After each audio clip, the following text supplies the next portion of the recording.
కింద ఉన్నటువంటి భూములు వేలాది ఎకరాలు వాటిని అమ్మేసి అగ్రిగోల్డ్ బాధితులకు ఎవరు డిపాజిట్ వాళ్ళకి తిరిగి ఇచ్చేయాలని చెప్పి మేము డిమాండ్ చేస్తూ ఉన్నాము. కోర్టులు కూడా ఆదేశించింది. అయినా ఇంతవరకు ప్రభుత్వం దాన్ని పరిష్కరించకుండా అగ్రిగోల్డ్ యజమానులతో లాలూచిపడి స్థానిక తెలుగుదేశం నాయకులు ఎక్కడెక్కడికి భూముల్ని ఆ భూముల్లో వచ్చేటువంటి ఆదాయాలని కాజేయడానికి ప్రయత్నం చేస్తున్నారు. ఇప్పుడు తాజాగా వరికుంటపాడు మండలంలో నిన్న వేసినటువంటి అక్కడ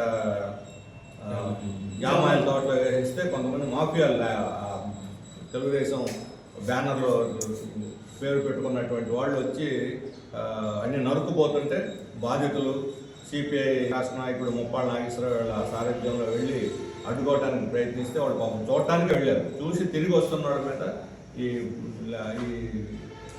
మాఫియాలు ఉన్నటువంటి గోండాలు వాళ్ళ మీద దాడి చేసి కొట్టారు. కొట్టిన తర్వాత కూడా పోలీసులు అలాంటి చర్య తీసుకోవాలి. నరుకుపోతున్నారని తెలిసినా అక్కడ ఉన్న రెవెన్యూ యంత్రాంగం కానీ పోలీసు యంత్రాంగాన్ని స్పందించలేదు. చివరికి దాడి చేసిన కేసు పెట్టకుండా సర్దుబాటు చేసి దాన్ని ఎవరి దారిని వాళ్ళని పంపించేశారు. అంటే మాఫియాలకి ప్రభుత్వ యంత్రాంగం అండగా ఉంటుంది. తెలుగుదేశం బ్యానర్ పెట్టుకున్నారు కాబట్టి వాళ్ళు అంతకుముందు వైసీపీ బ్యాడ్జీ, తెలుగుదేశం బ్యాడ్జీ. వ్యాపారం మాత్రం ఈ అగ్రిగోల్డ్ సంబంధించినటువంటి భూములు వచ్చి ఆ పంటనంతా వాళ్ళు ఇప్పుడు కొట్టేసుకుని అమ్ముకుంటున్నారు.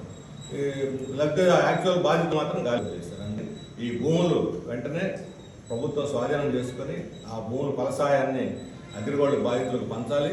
ఈ ఖాళీ ఉన్న భూములు అమ్మేసి, విజయవాడలో పెద్ద ఆస్తులు ఉన్నాయి, అనే రాష్ట్రంలో చాలా చోట్ల ఉన్నాయి, ఇవన్నీ కూడా అమ్మేసి అవసరమైన చోట వీళ్ళందరికీ తిరిగి డిపాజిట్ వడ్డీతో సహా చెల్లించాలని మేము డిమాండ్ చేస్తున్నాం. ముప్పాళ్ళ నాగేశ్వరరావు వాళ్ళ టీం మీద అగ్రిగోల్డ్ బాధితుల మీద దాడి చేసిన వాళ్ళ మీద కేసు పెట్టి వాళ్ళ మీద చర్య తీసుకోవాలని కూడా డిమాండ్ చేస్తాం.